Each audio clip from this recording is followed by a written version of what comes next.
आजच्या या परिसंवादाचे अध्यक्ष, ज्येष्ठ साहित्यिक, विचारवंत सोमय शाजिंदेजी आणि सन्माननीय विचारपीठ, 5 मिनिटाचा वेळ आहे.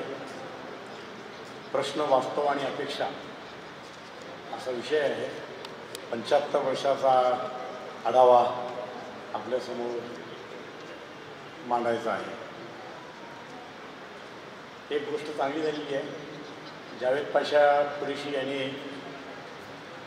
बरंच काम सोपं करून सोडलेलं आहे. प्रश्न मांडले त्याने, वास्तविक समाजाचा मांडलेला आहे आणि अपेक्षाही त्यांनी व्यक्त केलेली आहे. आता प्रश्न कुठल्या दृष्टिकोनातून थोडंसं आपण विचार करायला पाहिजे. धार्मिक, सांस्कृतिक आणि भाषिक विद्रुपीकरणाचा प्रश्न आहे. समाजाचा तो मागच्या परिसंवादात वक्त्यांनी मांडलेला आहे. मुलांच्या शिक्षणाचा प्रश्न आहे. रंगनाथ मिश्रा कमिशन, सच्चर समिती, डॉक्टर महमूदुर रहमान अभ्यास गटानं मुस्लिमांचं जे सामाजिक, शैक्षणिक, आर्थिक प्रगतीचा लेखाजोखा ऐरणीवर मांडलेला आहे.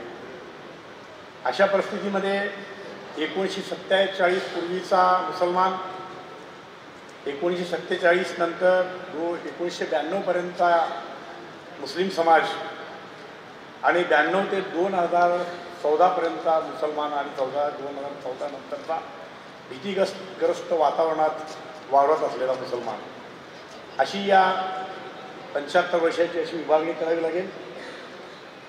ही विभागणी करत असताना एक सामाजिक कार्यकर्ता म्हणून जे प्रश्न मला आणि आपल्या सगळ्यांना अवगत झाले, ते प्रश्न म्हणजे सगळ्यात महत्त्वाचा प्रश्न मुस्लिम समाजाच्या शिक्षणाचा प्रश्न आहे. साधारणतः 16 करोड भारतीय म्हणजे जनगणनेच्या नुसार असलेला हा मोठा समाज, त्यामधला 1/3 हा अंडर पॉवर्टी लाइन आहे. गरीबी रेखा के नीचे जिसे कहा जाता है, तो साधारणतः 5 ते 6 करोडचा असा समाज आहे. साधारणतः 50-60% झोपड्यामध्ये राहणारा, ज्याला किमान गरजा ज्या पाहिजेत, अन्न, वस्त्र, निवारा आणि त्याचं राहणीमान तेही सुद्धा व्यवस्थित मिळत नाही, अशा परिस्थितीत तो 60% झोपडपट्ट्यामध्ये छोट्या मोठ्या घरामध्ये राहणारा मुसलमान आहे. त्याचबरोबर 6 ते 14 वयोगटातील जी मुलं आहेत मुस्लिम समाजामधली, मद्रस्याच्या मुलांच्यावर जास्त फोकस या देशातील राजकीय, सामाजिक सगळ्या कार्यकर्त्यांचा असतो.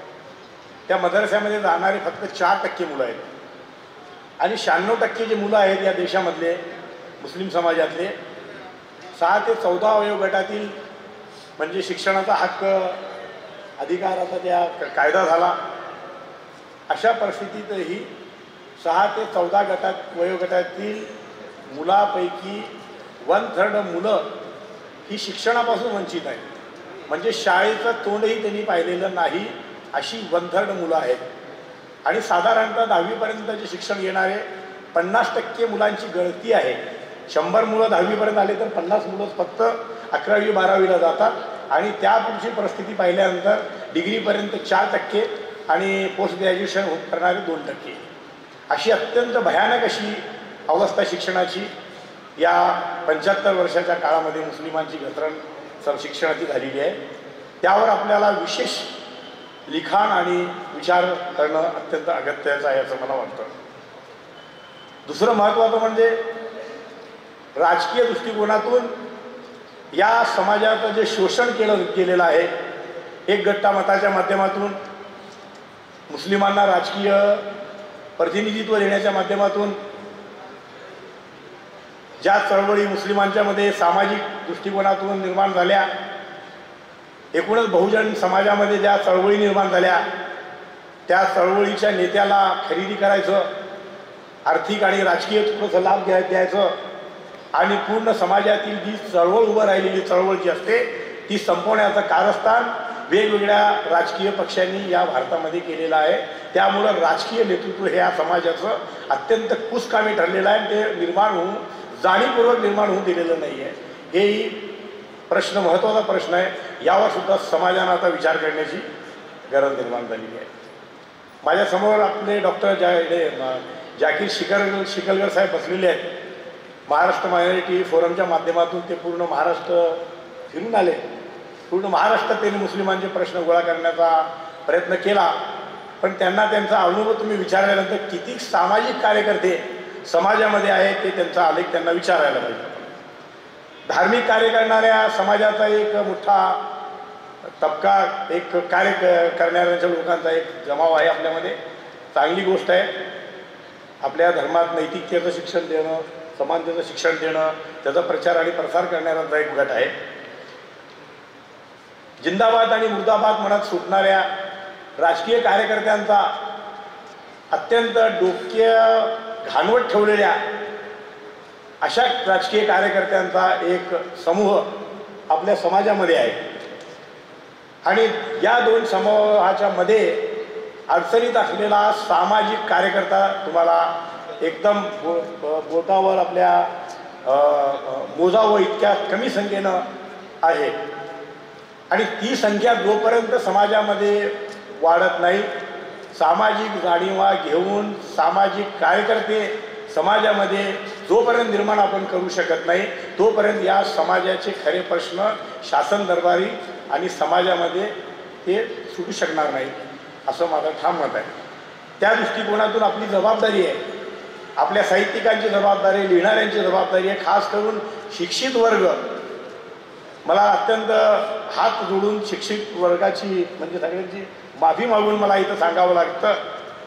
ज्या जाणीवा प्रश्नाच्या बाबतीत ज्याला जो समाज अत्यंत खालच्या पातळीवर काम करतो, रोजीरोटी कमवतो, तो समाज आंदोलनात यायला तयार आहे. समाजाच्या प्रत्येक विषयावर तो बोलायला तयार आहे, आक्रमकपणे बोलायला तयार आहे. पण समाजातला जो शिक्षित वर्ग आहे तो आपलं मेरा घर मेरा बच्चा इंजिनियर कैसा बनेगा, डॉक्टर कैसा बनेगा, या विवंचनेत तो पडलेला आहे. आणि त्याला समाजाशी देणं घेणं सुद्धा नाही. तो असा एक मार्क्सनं सांगितल्याप्रमाणे लुम्पिंग समाज ज्याला वर्ग ज्याला म्हणता येईल असा वर्ग समाजामध्ये निष्क्रिय निर्माण झालेला आहे. साहित्यिकांनी आपण या मुस्लिम मराठी साहित्य संमेलनाच्या माध्यमातून त्या समाजाला आता आपण जागृत करणं गरजेचं आहे. तो समाज खऱ्या अर्थानं लिहू शकेल आणि या समाजाचं खऱ्या अर्थानं तो नेतृत्व करू शकेल. मित्रांनो, बोलण्यासारखं खूप काही आहे. मुस्लिमांचं शिक्षणाचं, आरक्षणाचं आणि संरक्षणाचं असे 3 प्रश्न मला महत्त्वाचे वाटतात. मधील बोलताना एक प्रश्न माझा सुटला. वक्फ बोर्डाची जमीन या महाराष्ट्र राज्यामध्ये किमान 1,00,000 एकर आहे. देशामध्ये रेल्वेच्या नंतर वक्फ संपत्ती जी आहे ती मोठ्या प्रमाणात ज्याची हे आहे, पण त्याचं जे उत्पन्न जे मिळतं ते अत्यंत तुटपुंज आहे.